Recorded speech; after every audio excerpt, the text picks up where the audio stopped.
E a gente também gosta de ter 85% da carteira em coisas tipo a Microsoft, tipo a Visa, tipo a Mastercard, que são negócios previsíveis, 15% em coisas mais nervosas, mais arriscadas, que tem um retorno bem mais alto, que historicamente fizeram a diferença. Assim.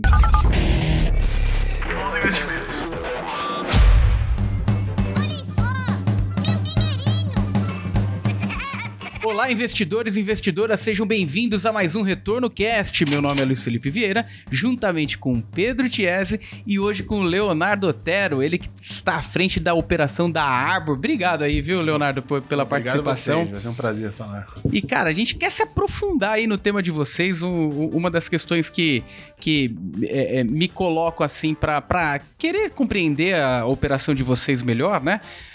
Como que vocês iniciaram essa ideia de ter uma operação mais globalizada? Tem a ver com crescimento, tem a ver com oportunidade? Se você puder trazer um pouquinho aí pra gente. Claro, não, ótima pergunta. Quando a gente começou o fundo em 2015, a gente sempre teve uma visão, né, para o mercado de ações de uma forma mais holística. Eu acho que toda a literatura de value investing, né, que é o pilar da nossa filosofia, vem dos Estados Unidos, né, um pouco da Europa. Então, pra gente sempre foi bastante natural pensar em investimentos globais, né? E eu acho que é legal colocar que se a gente olha os mercados, né, numa janela longa de tempo, o mercado americano ele é disparado o mercado com a melhor performance e a gente não acha que é por acaso, né? A gente acha que a sociedade americana ela tem um capitalismo mais desenvolvido, ela tem as leis mais previsíveis, ela tem os maiores polos de inovação, então a gente acha que fazia muito sentido, né, olhar para lá também, né? Eu acho que o Brasil, sem dúvida, tem muito boas empresas, mas eu acho que abrir o horizonte de investimento, né? A busca por mais empresas fazia bastante sentido. Eu acho que um ponto interessante do nosso fundo, que eu acho que principalmente em momentos de juros altos como agora, é que a gente faz o hedge da moeda, né? Então, por exemplo, se eu compro a ação do Google lá fora e trago para real, eu ganho por volta de 70% do CDI. Então, o investidor que investe no nosso fundo, ele não está abrindo mão do CDI. Eu acho que isso é uma mensagem bacana para deixar. Então, a ideia do fundo é combinar o beta de países desenvolvidos, do mercado americano, que é uma bolsa que tem uma performance muito boa, com alfa, né, que eu acho que historicamente a gente entregou um alfa legal em cima do S&P e outros índices, e também não abrir mão dos juros. Então, se a gente pensa que o Brasil é a terra dos juros altos, né, mas não é a terra de um bom desempenho de renda variável, a gente acha que fazendo o fundo dessa forma, a gente conseguia trazer os juros, que é um componente muito bom das aplicações financeiras brasileiras com a seleção de empresas globais e assim dá para o investidor brasileiro uma oportunidade de diversificar, né? Que eu acho que colocando nosso fundo dentro da carteira de fundos locais, você, além de ter um bom retorno, você tem também um componente de descorrelação que pode ajudar. Pô, bacana. Muita gente tá se aprofundando cada vez mais, né, nos temas, né, quando a gente coloca níveis de risco, o que tem que ser olhado. Se você puder traduzir um pouquinho essa ideia do que é o beta, o que é o alfa ali para vocês na estrutura, até pro leigo que tá ouvindo a gente também conseguir identificar e conseguir entendi o que é esse nível de risco, né? Sem dúvida. Então, o beta, grosso modo, é o retorno que o mercado entrega se você comprar o índice. Então, por exemplo, se você olha a Bolsa Americana, ela tem um retorno histórico de 7% em dólar. Então, grosso modo, se o futuro for igual ao passado, você deveria ganhar 7% em dólar, que é um retorno muito bom, né? Mesmo com juros altos nos Estados Unidos hoje, é um retorno mais alto do que os juros. O alfa mas eu como um gestor ativo, eu quero ganhar mais de 7%. Então, historicamente, desde que a gente abriu, a gente entrega mais do que o S&P 500. Então, você teria, se o passado se repetir para frente, você teria 7% mais o alfa da Arbor, né? E em cima disso, você teria também o diferencial de juros quando você traz para real, porque uma discussão que a gente vê muito é o pessoal comparando os juros em dólar com os juros em real, né? Então, o retorno em dólar com o retorno em real, melhor dizendo. Então, por exemplo, hoje um retorno de 10% em dólar e em real é por volta de 17%. Então, no momento que eu penso que a Bolsa Americana dá 7% em dólar, No momento que eu penso que historicamente a gente tem um alfa de mais ou menos 700 pontos base, se eu coloco os juros ainda, a gente estima um retorno superior a 20% em reais para o fundo. Historicamente foi por volta disso, nos primeiros 9 anos a gente espera que tem esses 3 componentes, beta, alfa e um pouco do diferencial de juros. E aproveitando essa questão, o alfa da Arbor, né? O que vocês procuram de tipo de empresa, concentração daquela empresa no portfólio? Qual que é o que a empresa tem que ter para entrar no portfólio de vocês, e como é que vocês definem também o tamanho dessa empresa, o risco que vocês vão concentrar nesse investimento? Não, bom, ótima pergunta. A gente tem um viés muito fundamentalista, a gente acredita muito em empresas de qualidade, né? Eu acho que todo investidor de ação acaba se referindo dessa forma, mas a gente prioriza muito empresas que tenham um crescimento orgânico elevado. Então, por exemplo, quando a gente olha o retorno de 7% do S&P 500, se você olha a receita das empresas, ela cresce por volta de 6% ou 7% nessa janela. Então existe sim uma correlação grande entre o crescimento da empresa, do lucro, da receita, com o desempenho das ações. Então a gente entende que ao priorizar uma empresa que tem um crescimento mais elevado, você, tudo mais constante, você deveria ter um retorno mais alto também. Historicamente, isso funcionou. Outro pilar bastante grande da nossa filosofia de investimento é empresas que têm um retorno sobre capital alto, né? Que, fim do dia, é muito melhor você crescer sem ter capex, né? Sem ter que investir, do que você ter capex. Então, por exemplo, se eu sou um varejista, para eu crescer, eu preciso estar abrindo sempre novas lojas. Então, uma parte importante do meu lucro vai para construir essas novas lojas.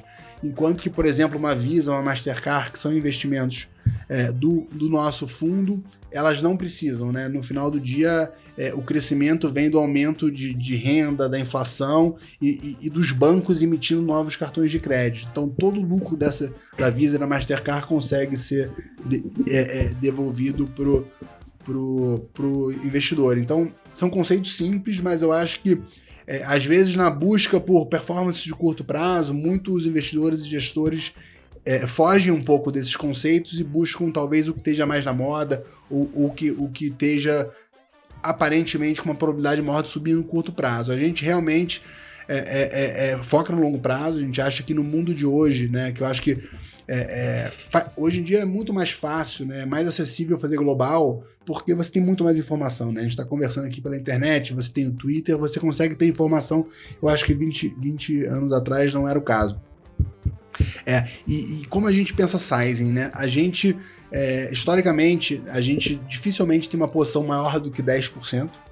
Tá? A gente acha que 10% é uma posição que, se você acertar, já faz uma baita diferença na cota do fundo, e se você errar, também não te tira do jogo, né? A gente já chegou a ter posições de 15% no passado, mas a gente acha que 10%, 12% ali é o limite.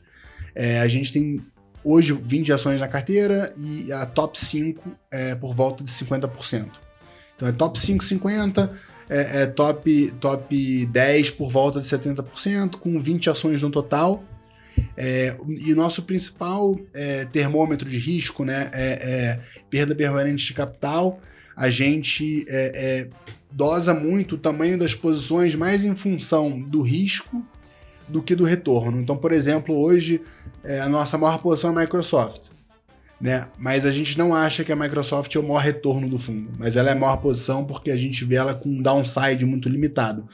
Então, a gente tem essas bússolas de tamanho e a gente também gosta de ter 85% da carteira em coisas tipo a Microsoft, tipo a Visa, tipo a Mastercard, que são negócios previsíveis, 15% em coisas mais nervosas, mais arriscadas, que tem um retorno bem mais alto, que historicamente fizeram a diferença, assim, que são negócios mas também não dá para ter muito grande porque tem mais risco. Dá um exemplo pra gente desses mais nervosos que vocês investem.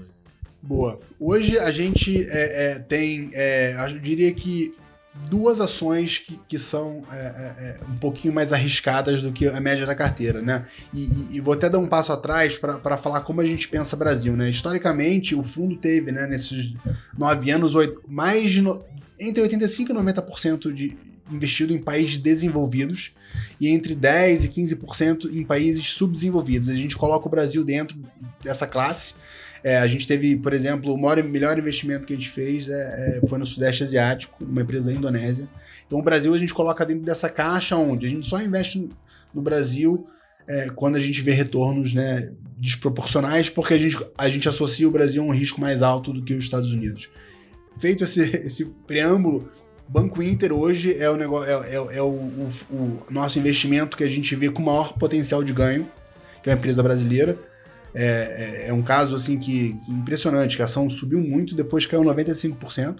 Então hoje a gente tem uma posição de 5% em Banco Inter, que é uma posição que a gente vê com muito mais risco como a Microsoft, mas em a gente estando certo, é um negócio que pode fazer talvez 5 vezes aí em 5 anos tranquilamente, assim. Então acho que é legal você ter bastante negócios previsíveis com negócios que podem dar aquela diferença na cota. Legal. Leonardo, sabe uma dúvida que eu tenho? E eu acho que é muito inerente ao tipo estrutural de tomada de decisão no dia a dia, né? Como equalizar essa balança, né? Porque de um lado você tem um cotista aqui com uma expectativa de retorno, do outro lado você tem uma análise fundamentalista que é aquela lá que independente muitas vezes da volatilidade, né? Você estando certo na tese, você consegue segurar a ação, porque você sabe que na linha lá na frente você vai obter os seus retornos, né? Você compra um ativo por R$1, sabendo que ele vale 2 e ele cai para 25 centavos, mesmo assim você sabe que vale 2, né? Sim. Mas muitas vezes o cotista aqui fica, né? Fica sentindo isso. E essa alta de juro de curto prazo, eu imagino que trouxe um desafio gigantesco aí pra gestão. Como que vocês equilibram isso a ponto, cara, a gente vai ter que desfazer dessa posição porque de alguma forma esse cotista vai ter que ver eu trazendo menos volatilidade. Esse tipo de conversa acontece? Eu acho que acontece. A gente tenta não tornar essa conversa algo muito importante, porque senão acho que o rabo acaba abanando o cachorro, né? Eu acho que... Mas assim, a gente claro que sabe que a gente tem um produto financeiro que também não dá pra gente esquecer completamente a volatilidade, né? Como que a gente na Arbor aborda isso, né? Quando eu falo do 8515, o 8515 por exemplo, quando eu falo de uma Mastercard, de uma Visa, de um Google, de uma Microsoft, são negócios que, pela maturidade, eles são menos voláteis, né? Então, se você traz para uma métrica de volatilidade, enquanto que um Banco Inter vai ter uma vol de 30, 35, uma Microsoft vai ter uma vol em momentos normais de mercado de, sei lá, 12, 13%. Então, no momento que eu faço essa classificação no 8515, eu estou principalmente pensando pelo ponto de vista de perda permanente de capital, mas eu sei que fazendo isso eu também estou otimizando a vol do fundo. Então a gente considera isso sim. Ano passado, em 2022, a gente teve um fenômeno bastante atípico, né? Porque você teve o primeiro descontrole inflacionário dos Estados Unidos desde a década de 80. Então ano passado foi um ano extremamente volátil e o fundo também teve uma volatilidade um pouco como reflexo do que aconteceu no mercado. Mas, Luiz, assim, o que eu diria é que ações são voláteis, eu acho que também não dá para você... o nosso fundo é um long only, a gente não tem nenhuma estratégia de derivativo para reduzir a vol. A gente considera a vol dentro desses comentários que eu fiz, mas a gente também não tem target de vol. Eu acho que a gente também não vai deixar de comprar uma empresa porque ela é muito volátil. Por exemplo, a gente comprou um novo investimento semana passada, que saiu o resultado, a ação caiu 47%. Assim, você fala, cara, como que uma ação... a empresa tem 20 anos, aí saiu um resultado trimestral, a ação caiu 47%. A gente não tinha na carteira e comprou. Mas eu acho que também a gente pensa muito na seguinte coisa: eu preciso estar psicologicamente preparado e eu preciso estar com sizing justo. Se o mercado vir muito contra você poder ter ficha para investir, né? Que vai um pouco no 10%, né? Eu acho que eu nunca teria 10% numa coisa mais arriscada. Por exemplo, um Banco Inter, a gente tem 5%. Eu acho que é a posição máxima para esse tipo de negócio, porque são ações que podem ser muito testadas pelo mercado, né? Mas uma Microsoft é muito difícil o mercado testar 30% para baixo, porque é um negócio quase uma renda fixa, né? Muito previsível, né? Então mas é um assunto muito importante, mas eu diria que às vezes até subjetivo. É difícil você saber quanto que você tem que abordar conceitualmente e quanto por matemática, né? Os fundos multimercado e que tem target de vol, eles têm uma abordagem 100% matemática, com stop, vol target, mas eu acho que é outro estilo de gestão. E nesse gancho ali, né? A gente conversou faz mais de um ano, você tinha um portfólio, a gente falou de novo no ano passado eu tinha um portfólio muito parecido e falamos agora também de novo, o portfólio está praticamente igual, né? Então isso, na nossa visão aqui, né, a gente entende que é um portfólio que vocês têm um modelo de gestão bem consistente com o que vocês entendem de cenário, cenário não, né, mas de abordagem fundamentalista, mesmo com o cenário difícil como está.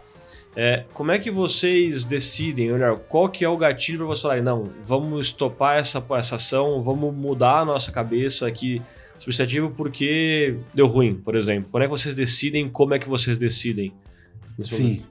A gente, é verdade, assim, por exemplo, a Microsoft a gente comprou em 2016, né? Então a gente vai estar fazendo...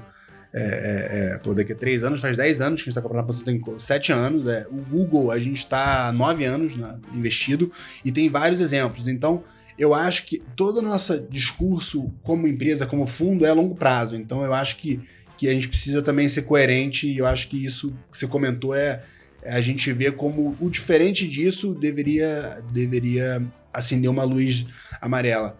Mas, sem dúvida, acontecem casos onde a gente erra, e onde a ação sobe muito, né? Então, vou começar pela parte onde foi... Acho que tem 3 casos emblemáticos que eu acho que é legal contar. Um deles foi o melhor investimento que a gente já fez na Arbor nesses 9 anos. Foi uma empresa listada em Nova York, mas sede em Singapura, mas com o mercado indonésio, chama Sea Limited. Para quem está ouvindo, ela é dona do Shopee, que é um e-commerce que tem até aqui no Brasil. A gente investiu a $11 em 2018, ela bateu 330. Isso em 2 anos. Então ela multiplicou por 33 vezes em 2 anos. Mas se você olha qual era a posição que a gente tinha nessa ação ao longo desses 2 anos, você vê que a gente começou a vender a 40 e ela bateu 300. Então a gente começou a vender muito, mas a gente sabe que às vezes a empresa pode surpreender e às vezes o mercado pode exagerar. Então a gente foi vendendo, e quando ela bateu 300, a gente tinha 3%.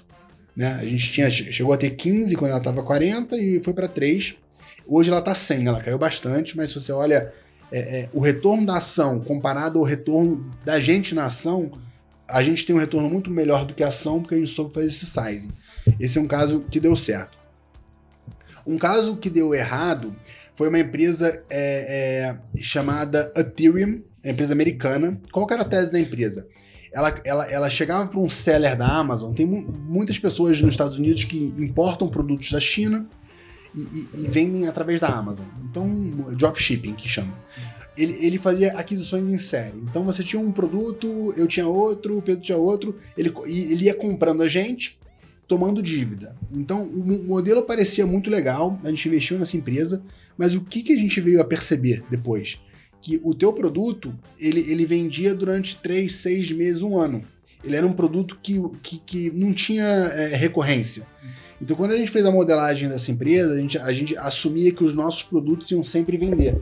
Então, a cada produto que essa empresa comprasse, a receita ia crescer. Quando, na verdade, a gente percebeu que os produtos eram meio efêmeros. E, então, a gente errou.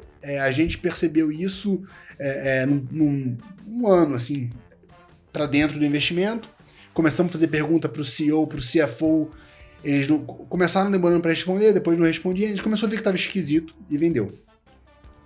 Nesse ponto de erro, a gente tem até um gráfico na nossa apresentação que eu acho legal, que a gente compara nossos acertos com nossos erros, né? O nosso principal acerto, a gente ganhou mais ou menos 45 pontos de cota, tá? Então, a gente ganhou 45 pontos de cota. A gente tem mais de 5 acertos que dão 15% de cota pra gente. Enquanto o nosso maior erro tirou 3% de cota. Então,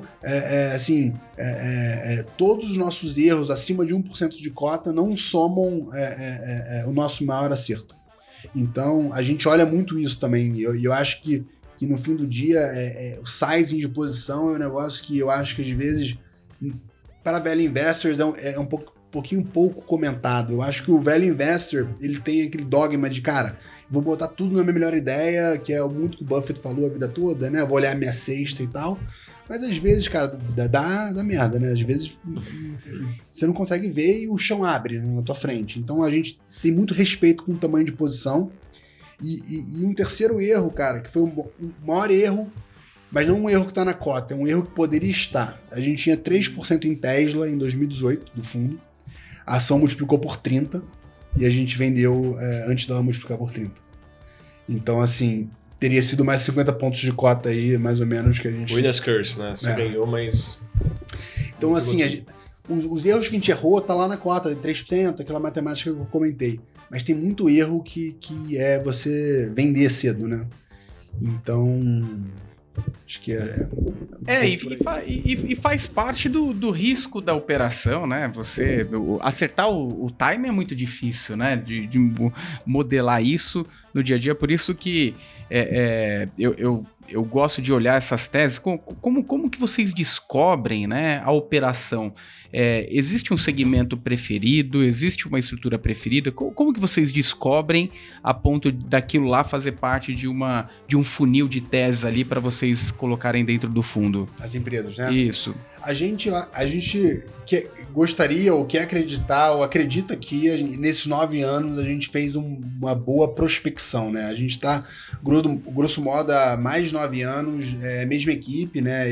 Principalmente eu e o João Vitor, que é meu cofundador, a gente tem um direcionamento muito claro para essas características, né? Empresas que são previsíveis, têm retorno sobre capital alto, né? Que chamam as compounders, né? Que tem um crescimento interessante de longo prazo, com um filtro importante também, que é país. A gente acha que faz sentido sim você estar em país onde as leis são mais respeitadas, onde o cenário é um pouco mais previsível. Então, ao longo desse período, a gente foi construindo um universo de cobertura, né, que hoje eu diria que está por volta de 150 empresas, sendo 70 delas bem mais próximo. Então a gente acompanha isso e todos os resultados, tudo que o Sell-Side está falando, a gente tem modelo atualizado para tudo. E a gente também não tem problema nenhum em falar que a gente acompanha os principais fundos do mundo, assim, a gente tem um acompanhamento, assim, da mesma forma que vocês fazem aqui, a gente tem, mais olhando lá para fora, né, a gente acompanha os 30, 40 principais mutual funds e hedge funds que a gente gosta, e isso também dá ideia pra gente. Então, em muitos casos, a gente descobre uma posição através de um fundo que a gente admira lá fora, ou através desse processo contínuo de depurando empresas com as nossas características. Porque eu não acho que tem certo e errado, cada gestor tem sua filosofia, mas a gente não investe em coisa cíclica, não investe em commodity e não investe em banco, né? Que eu estou até me contradizendo em Banco Inter e posso até explicar por quê, mas a gente não investe nesses setores, porque são setores que, assim, a gente não tem como saber qual vai ser o lucro da empresa esse ano, no ano que vem, no outro ano. Dá para ganhar dinheiro? Dá para ganhar dinheiro. Você pode abordar top-down, você pode abordar, já tá tudo precificado. Enfim, dá para ganhar. Mas a gente não faz isso. O que a gente faz é negócios previsíveis. Assim, pra gente é muito importante saber qual vai ser o lucro da empresa esse ano, no ano que vem, no ano seguinte. Então, esse processo contínuo, a gente olha muito o gestor e a gente tem esse filtro muito claro para modelo de negócio, assim. E esses modelos de negócio que a gente gosta acabam estando concentrados em alguns setores, né? Por exemplo, a indústria financeira, não bancos, é uma indústria lá fora. Aqui no Brasil não tem tanto, mas lá fora é uma indústria enorme. Então, por exemplo, a gente investe também na S&P Global, que é um dos ativos da empresa, é a agência de rating S&P. A gente tem muita posição de software, né? Então, acho que alguns setores acabam tendo mais peso no fundo como consequência das empresas. Até fazer um comentário aqui, né? Ou até uma dúvida, na verdade. Quem tá ouvindo, obviamente, percebeu que o seu sotaque é do Rio de Janeiro e você veio do Rio pra cá pra fazer esse podcast, que eu agradeço aí a tua mobilidade vir pra cá. Quando a gente fala muito de investimento global, né? Fica aquele, não estigma, né? Mas ele tá distante do mercado que ele opera, né? Ele tá do Rio de Janeiro, que ainda existem algumas gestoras que resistem no Rio de Janeiro ainda, que não vieram para São Paulo, mas mais do que vocês estarem no Rio de Janeiro, vocês operam um ativo que não fica global, de certa forma, né? Por que isso? Melhor, né? Porque você já explicou, mas como é que você contrapõe o argumento de que vocês estão distante do centro que vocês operam, né? E por que isso não é um problema hoje para vocês? Não, ótima pergunta. Eu acho que é uma pergunta muito importante ser feita e a gente sempre recebe essa pergunta porque no final do dia, ela é uma das principais, né? O que eu acho, Pedro, é o seguinte, se você pega os melhores investidores do que a gente está falando sobre ações, né? Da história, assim, o maior de todos é o Buffett, assim, você pode dizer que morar em Omaha na década de 70 era mais distante de Nova York do que morar no Rio de Janeiro em 2023, no sentido de velocidade de informação. Um investidor muito importante também era o John Templeton, que é um investidor que foi, cara, década de 70, 80, 90, o cara que lavou a égua de ganhar dinheiro, ele morava em Bahamas. Então, assim, não existe, por mais que o intuitivo sugira pensar, cara, eu tenho que estar ali no burburinho, eu tenho que estar no news flow, no intraday ali, senão eu não vou ganhar dinheiro, não existe nenhuma estatística que comprove esse negócio, tá? Então, eu acho que é um pouco por isso, né, a gente, estudando nossos heróis, a gente viu, cara, pô, se eles conseguiram, pô, de forma nenhuma, tô falando que vai ser o Buffett, mas eu acho que eles já criaram uma jurisprudência que é possível. Eu acho que, em paralelo a isso, cara...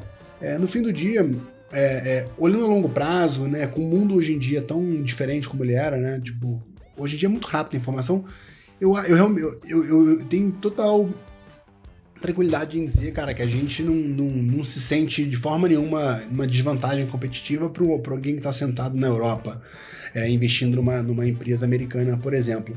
E no caso de país desenvolvido, que é o nosso core, esses países, eles são muito sérios quanto à disseminação de informação, né? Assim, então, uma Microsoft, ela não faz reunião ano-a-ano com o analista, ela se comunica, ela é quase um país, né? Vale 2,3 trilhões de dólares, então ela se comunica de uma forma muito estruturada, né? Então, o que ajuda, né? Você sabe que não tá tendo uma reunião velada onde ela tá soltando alguma coisa, né? Um almoço ali com o CEO, aquelas coisas que acontecem. Exato, exatamente. O mercado mais líquido, com informações mais difundidas, né? Fica mais difícil mesmo você pegar algo arbitrário, né? Algo que... Privilegiada, né? Uma informação privilegiada. Mas fiquei com a dúvida. Me explica aí o Banco Inter. Cara... Então, a gente não investe em banco, né? A gente, historicamente, é muito difícil a gente ter investimento em banco. O que a gente acha? Assim, a gente acha muito legal você ter 85% em coisas muito estáveis e poder tomar um pouco mais de risco em coisas um pouquinho mais arriscadas.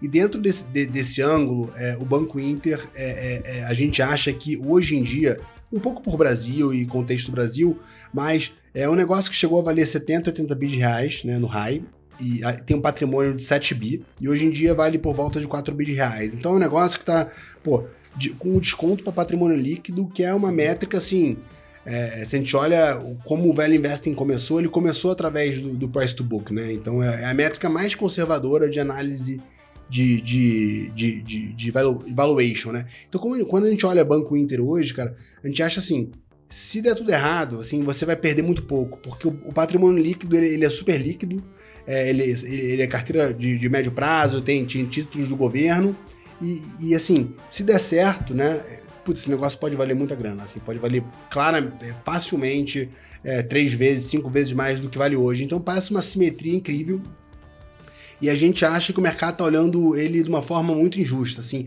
Hoje eles têm, 25 milhões de clientes, que é muita coisa.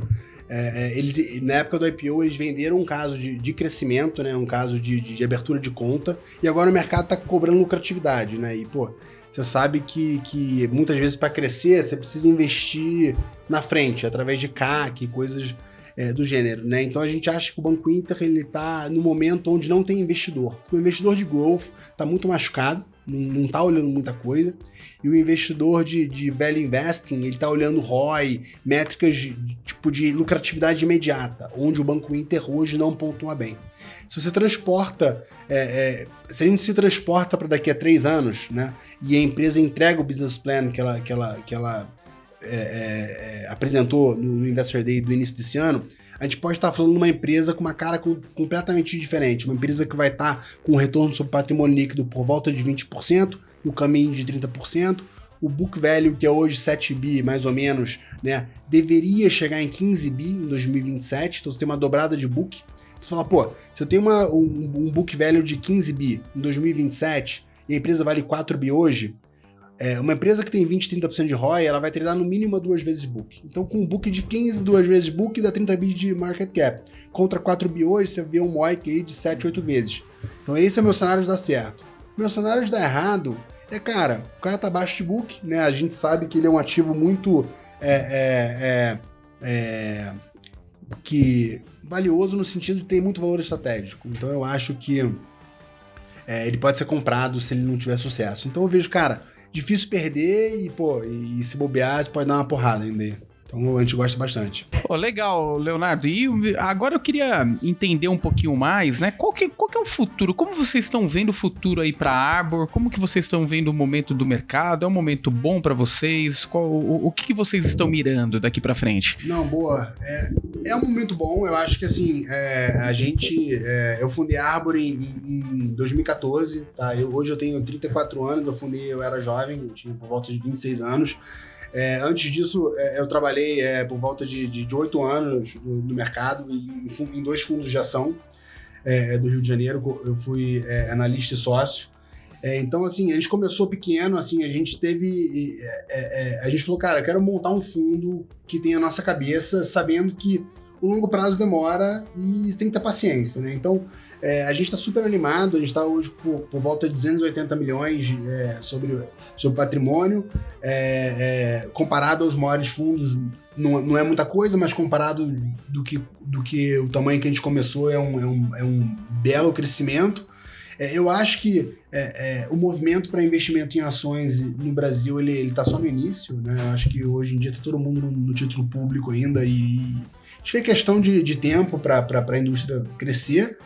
E em cima disso, eu acho que investimento global é um negócio que, sim, todo mundo tem que ter, né? A gente não sabe se é 5, 10 ou 100% da carteira, né? Mas alguma coisa tem que ter.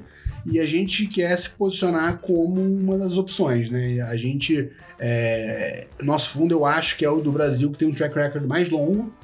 Então, isso vai ser sempre uma vantagem competitiva que a gente vai ter, porque a gente faz isso há mais tempo. Então, quando eu vejo a Arbor daqui a 5, 10, 20 anos, eu vejo uma estrutura parecida. Hoje, nós somos 6 pessoas, a gente acredita que em ações faz sentido você ter uma estrutura que trabalha muito tempo junto, menor, do que muita gente. Às vezes, muita gente atrapalha mais do que ajuda, porque são muitas opiniões distintas e no final do dia, a longo prazo, são poucas empresas. Então a gente vê a Arbor com uma estrutura semelhante e se continuar indo bem, né, continuar crescendo. O momento de Brasil não ajuda, no sentido do juros estar muito alto. Acho que não tem como fugir disso. Acho que quando o juros está muito alto, ele acaba atraindo muito recurso, né? Mas eu acho que é cíclico, cara, e a gente está super animado, assim, entregando o retorno que a gente espera, né? O fundo está indo bem esse ano, sobe por volta de 20%, né?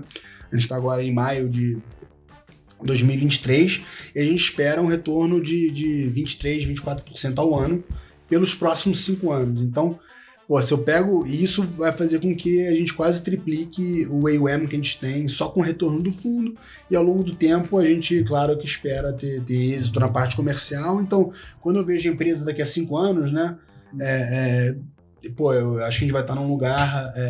Claro, tem que entregar, tem que fazer, o fundo tem que subir, né? Não é uma garantia. Não é uma garantia. Mas eu vou falar com o pessoal lá, o pessoal que mais jovem na empresa, fala assim, pessoal, o comercial é muito importante, mas, cara, tem que subir. Assim, eu fico brincando, tem que subir, então o fundo tem que ir bem. Então isso é a nossa meta, tem 3 metas, o fundo subir, o fundo subir, o fundo subir. Uhum. E o resto vem como consequência e, claro, trabalho duro e... Mas estamos animados. Muito bacana. E como o pessoal acompanha vocês? Você é ativo nas redes sociais? Conta um pouquinho. Como que o pessoal consegue acompanhar um pouquinho mais da estratégia? Legal. Eu na minha pessoa física, Leonardo Otero, eu posto coisas no Twitter. Eu acho importante postar para o pessoal ver mais ou menos as coisas que eu posto e entender um pouco da filosofia. E a gente, como Arbor, a gente faz um call trimestral que está disponível no YouTube. e tem até os antigos. Então, se o pessoal ficar interessado, nesse trimestre desse ano o fundo foi bem, por quê? A gente vai ter explicado e vice-versa a gente vai ter explicado.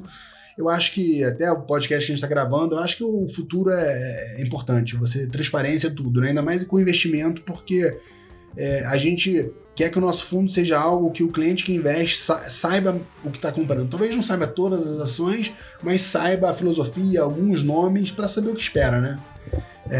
Acho que fundos que são muito caixa preta, às vezes o cliente não sabe nem o que esperar, né? E quando começa em mal, eu acho que a sensação de segurança é mais alta, né? Se você é transparente e fala o que você está fazendo, acho que prepara, né? Eu acho que e atrai pessoas que gostam, né? Eu acho que muitos investidores do nosso fundo investem há muitos anos e investem porque eles acreditam eles gostam do fundo que investe global, eles gostam do fundo long only, eles gostam do hedge, que eu pessoalmente acho que você juntar uma boa seleção de ações globais com o CDI brasileiro... É um sweet spot.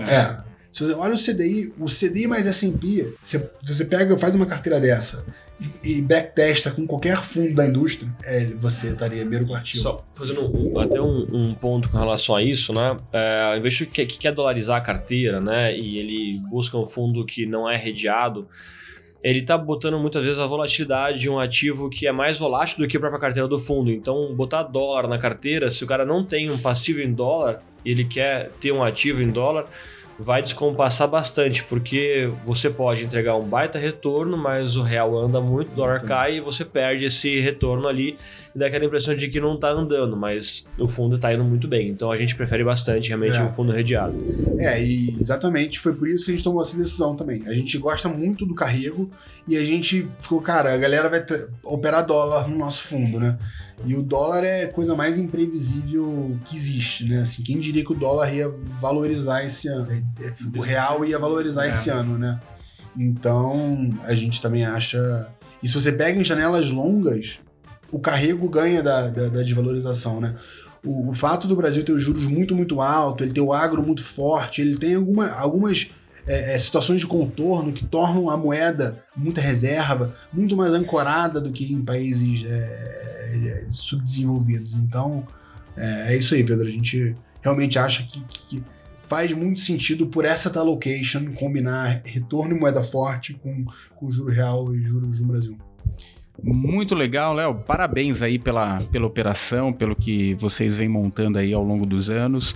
Obrigado mais uma vez aí pela participação. Prazer ter você aqui. Esperamos mais vezes aí a gente voltar a conversar. E você que nos ouviu até aqui ou nos viu, não deixe de comentar, colocar nos comentários aqui no YouTube ou colocar pra gente no retornocast@maisretorno.com, no nosso e-mail.